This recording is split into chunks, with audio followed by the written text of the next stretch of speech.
Welcome back to Miss Jillian's podcast. Today I've got Larry and Janet with me, two former educators, and we're going to talk a little bit about how education has changed over time and kind of their experience in the field, and they're just going to bestow a lot of really powerful knowledge on me. So I'll let them introduce themselves here. Hi, I'm Lawrence Grostadier, or Larry Grostadier. I taught for 45 years. And the big difference I notice now, when I started teaching, we got off vacation on Thanksgiving, Thursday, Friday. We got off about a week at Christmas. We got off at Easter. And we didn't have any professional days, or we didn't have teachers' meetings, and that was about the only times we get off. Nowadays, it seems like kids get off school much more than we used to get off. Thank you. Yeah, wow. Hi, my name is Janet, and I've taught about 16 years. I started in 1967 and stopped to have children. But when I first started teaching, I began with 32 children in a classroom. I did not have breaks. I had to take turns with another teacher in order to even use the restroom. So I was with the children all day long. That was in first grade. It was challenging, but it was fun. Not as much paperwork, administrative paperwork that we had to do. We followed the curriculum. Then I decided to go to second grade, which I enjoyed very much. I noticed the one thing that seems like we had more interruptions during the day for specials, which I wasn't used to. I was used to having the children in the classroom with me and doing my reading, and all the specials were put in there, and it kind of, with young children, it was kind of distracting because I would have to start to get them back on track.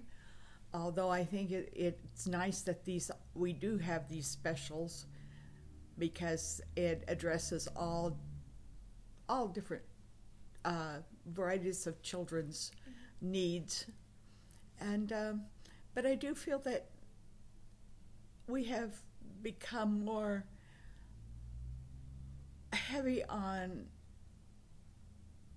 administrative paperwork and putting children on one page in math, all of us having to be on the same page, whereas all children learn at a different pace, which I find hard today that was different from when I first started. When I first started, I took my children and worked with what they needed, and addressed every avenue I could address for each child. I think that's the biggest difference as I see. I do feel that, of course, having music and art, addressing that for those children that are more more Creative? that way, that it addresses that, whereas I don't think we addressed that so much when I first started teaching. It was reading, writing, arithmetic, basically.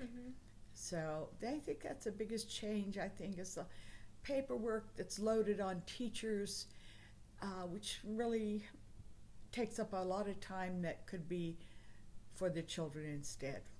Yeah, for sure. That has definitely changed. There's a ton of paperwork. You kind of mentioned curriculum.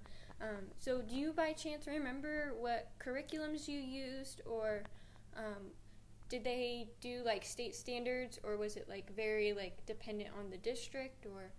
Ours was basically on the district. Interesting. When I started. And did you like the curriculum, or did you often kind of deviate from it and like... I basically stayed with the curriculum, but I really enjoyed being able to say, oh, today, boys and girls, we're going to work on a play, and we're going to read this story, and let's act it out. I didn't have to say, we're going to do this page at this time on this day. I felt like there was more creativity. And like more freedom within your Yes, lessons. I Most definitely. understand that. I've heard that there's some curriculums that are like scripted to where like you have to follow the script. And That's I don't know how you could do that because kids aren't going to They learn differently. Yeah, for sure. What about you, Larry? Did you follow certain standards or did you have a curriculum? Because you taught PE, correct? Yes. So what was that like? Could you tell me a little When I first started teaching, elementary people didn't have physical education. Oh. Then later on, when they had music and art that bring in physical education during that time, and I gave teachers a little freedom, which they didn't have before. Like Janet said, she didn't even have time to go to the bathroom unless she got another teacher to fill in for her. That's crazy. And then once we started elementary physical education, they had some time for other classes, art and music and things like that. And I think it's probably much better off. And that was due to the Teachers Association and things like that they required some time. So were you a part of KNEA? Yes. Oh, that's awesome. When I first started teaching, I wasn't. The first 7 years, we had our own retirement within the district. Then in 1970, they instituted KNEA. Well, I mean, capers. They didn't have capers before that. So I had 7 years before capers was instituted. Wow. And at that time, it was a district that had the retirement.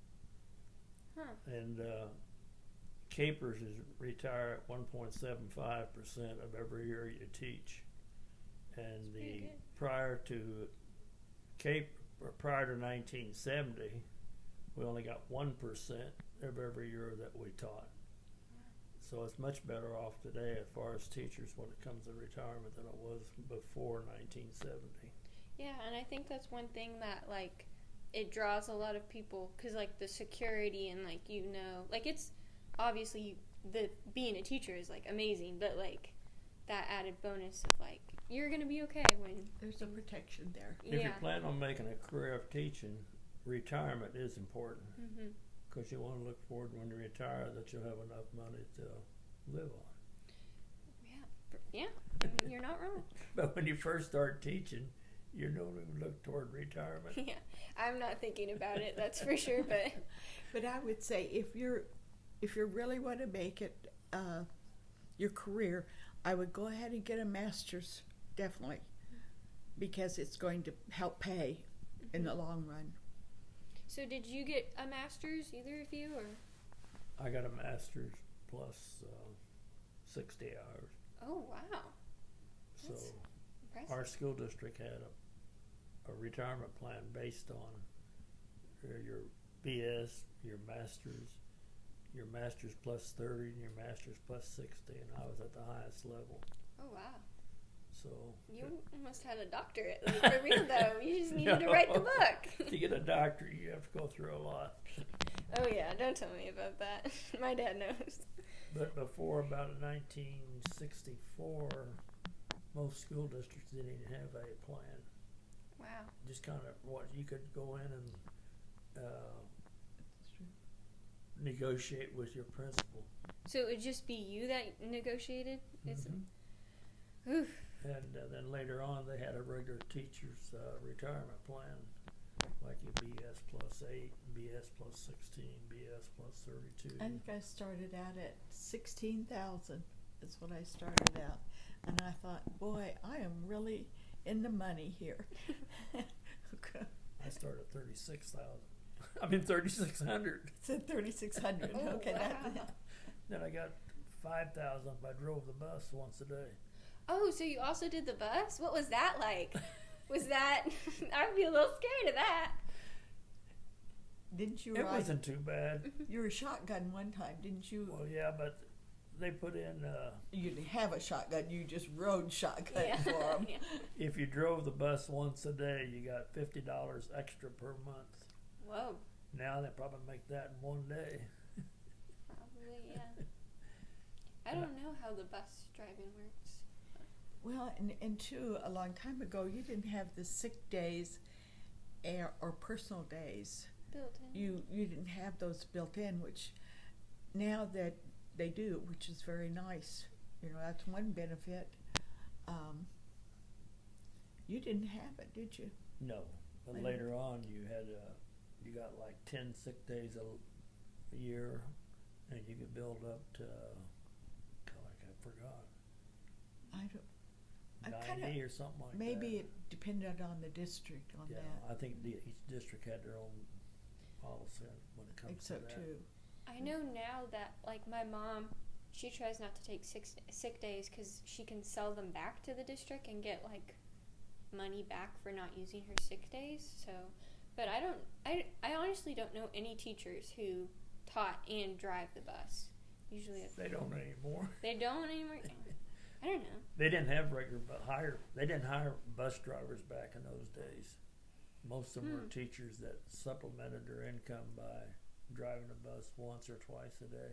That's crazy. I told you we're old. Well, you're not We're that old. ancient. That's kind of cool though. So, do you have like any teaching philosophies that like you lean to? Like, do you like Vygotsky more, or do you like John Dewey's kind of theories?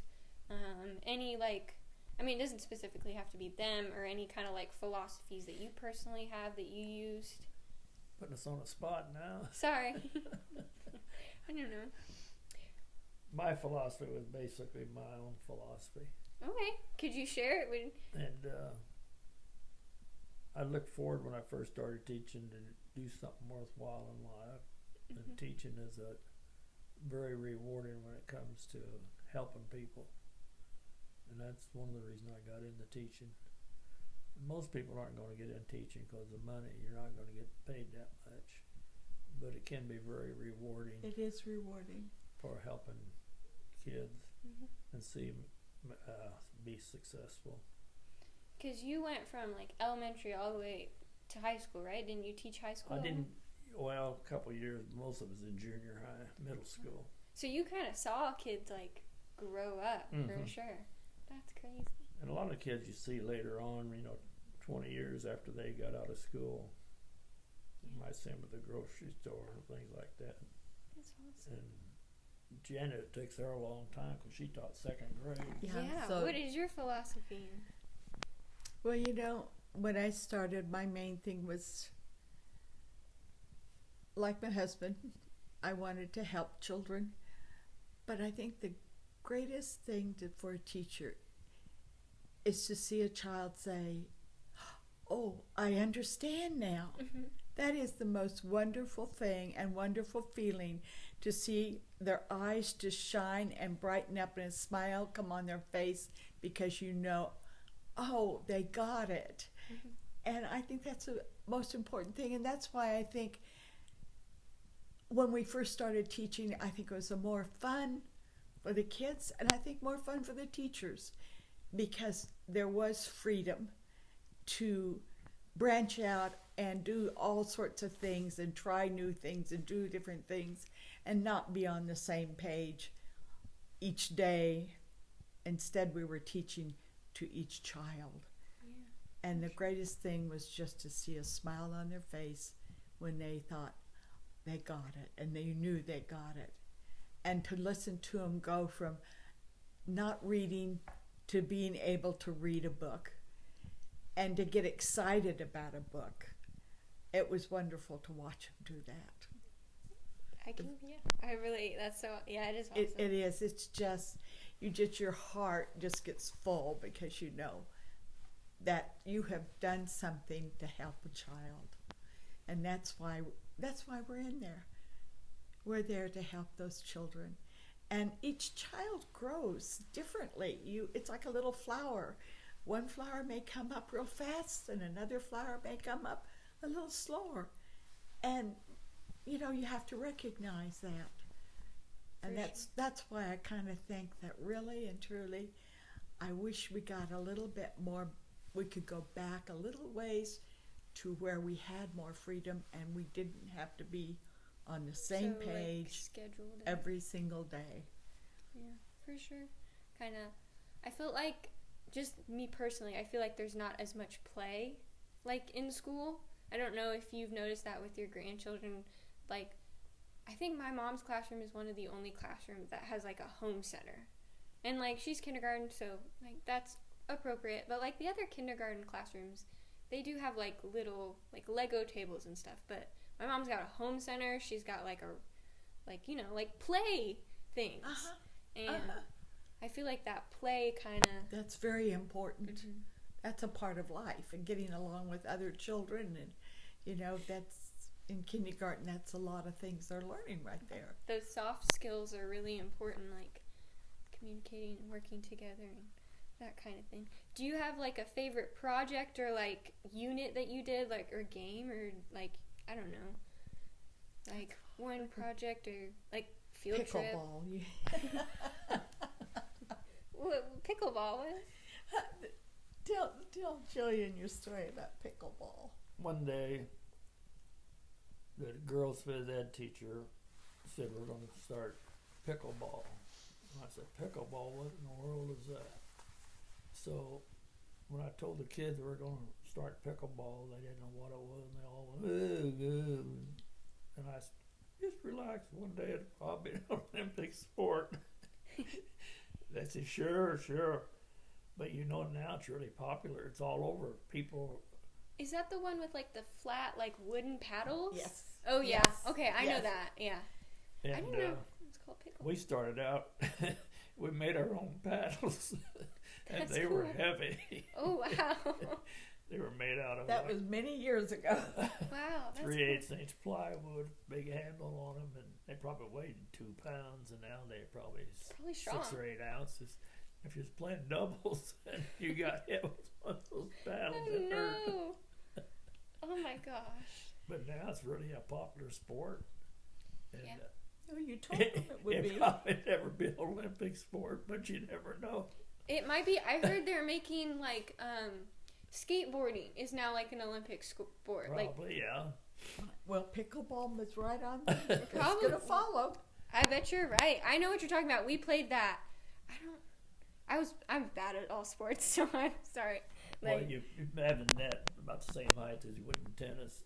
I think 30 inches or something like that, and the width of the court is the same like in badminton court. And you bounce the ball to serve it, and you use plastic wiffle balls as the ball that you hit.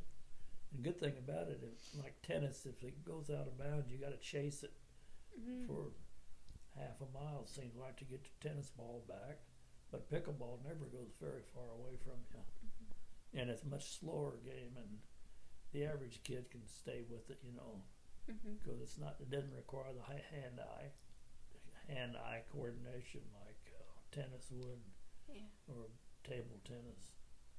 It's a slower game, and you can either play with a small ball like a baseball, or you can play with a bigger ball like a softball. And Kinda the bigger sounds- ball is much slower, and kids can hit it much better. Wow. It's a good sport. It's a lot of fun. They liked it after they got playing it. yeah, most games, yeah. Like Yeah. once you get it. At first they thought, ooh, pickleball. That's kind of a weird name, We're pickle. going to hit a pickle. What about you, Janet? Pickle. Was there like an activity in second grade that you remember doing? A book you read that they really liked? I Well, don't know. What about teaching them how to subtract? Well, maybe this wouldn't be a good idea to tell teachers. I think it'd be great. But it is a story, and Yeah. my second graders liked it, and we were learning to borrow, and they were having trouble with it. And so finally I decided, I'm just going to make this simple. So I said, okay, this house needs help. Can we just go next door and knock on their door and ask if we could borrow one of their ones? And so I kind of tapped on the chalkboard. Then after that, I would hear the kids knocking on their desks to borrow. I borrow a tin, please. That's so cute. But they were not, it was, I had to get something through. I had done all the other things, and finally I decided, okay, I've done the philosophy. Now I'm going to go ahead and just do what I think.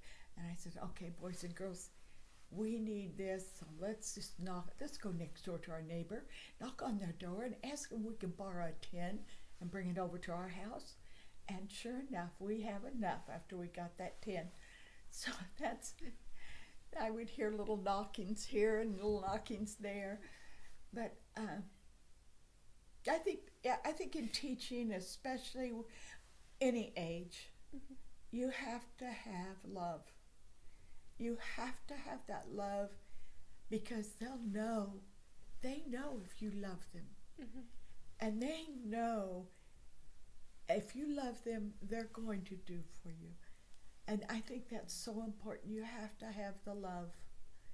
And because there's so many that come in your classroom that you don't know what kind of day or night they've had, or where they're going to, even some of them going to live that next day, or where their food's going to come from.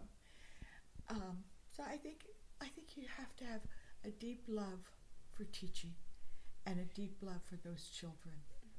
So how would you kind of build those relationships? Were there any activities that you used to kind of get to know your students and build those relationships so that they knew you cared, or was it just the best thing was circle time. Circle time? We would sit down first thing in the morning and sit down and just talk about our evening, our day, or anything that we wanted to visit about.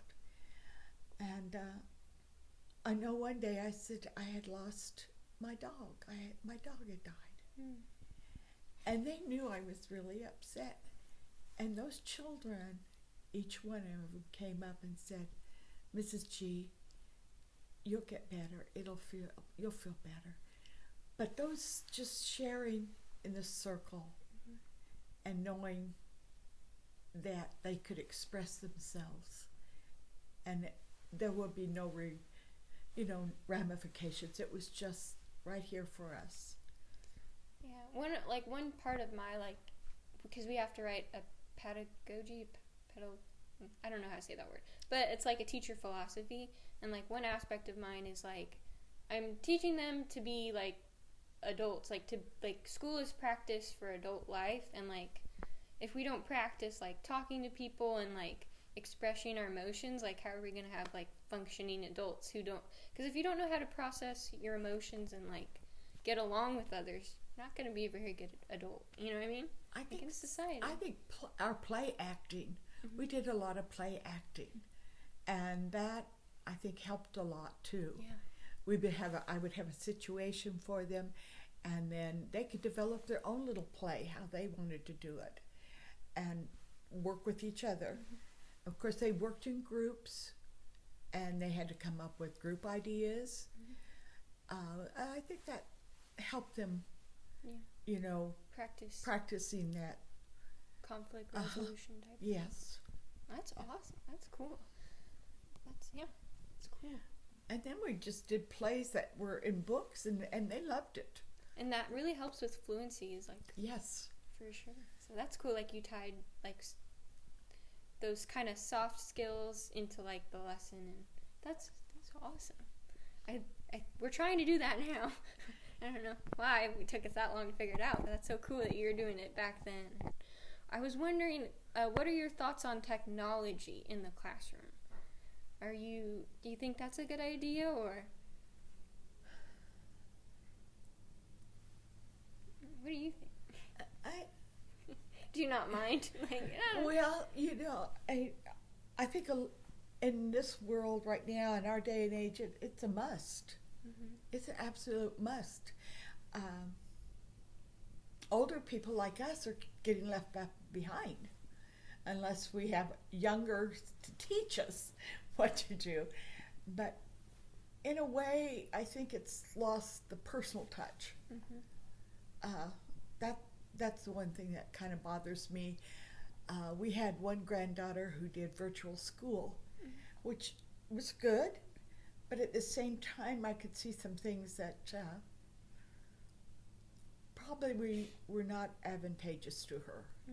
She needed to be around a lot of people, and consequently, I think she kind of was shyer than, much. Yeah. So I don't know. Technology is good. Well, it's definitely good, and you need it. But don't get to the point where that's all you have Yeah. is technology. Yeah. Because you get away from the personal touch with the kids. Yes, that's a must. We need to keep that bond with our children, with our students. I was just going to tell you, you're going to get your rewards. You don't know it, It'll be later. but you don't know when it's coming. When a student comes up to you, like I had one that was a branch manager at a bank, Oh, wow. and I walked in and she said, "Mrs. G," and I thought, my student, there's Beth sitting there. So cool. And I was just thrilled. Then I had another student that said, "Mrs. G, I want to be a teacher just like you." Oh, And I thought, that's a nice compliment, a really nice compliment. My husband sees more of his students now. Mine are still growing up. yeah, for sure. I had this kid. Of course, I had him when he was 14 and 15. Oh, wow. And he was ornery and disrespectful. And I was just glad to get rid of him. Glad he went on to the high school. I didn't care if I ever saw him again. So I'm at a service station in Bonner. And I get emotional to tell this. Go ahead. But anyway, this man walked in. He's probably 35. He said, "I just want to apologize for my behavior." Oh, my gosh. He said, I was terrible. And it made a difference now, because I kept thinking of what he was like when he was 14.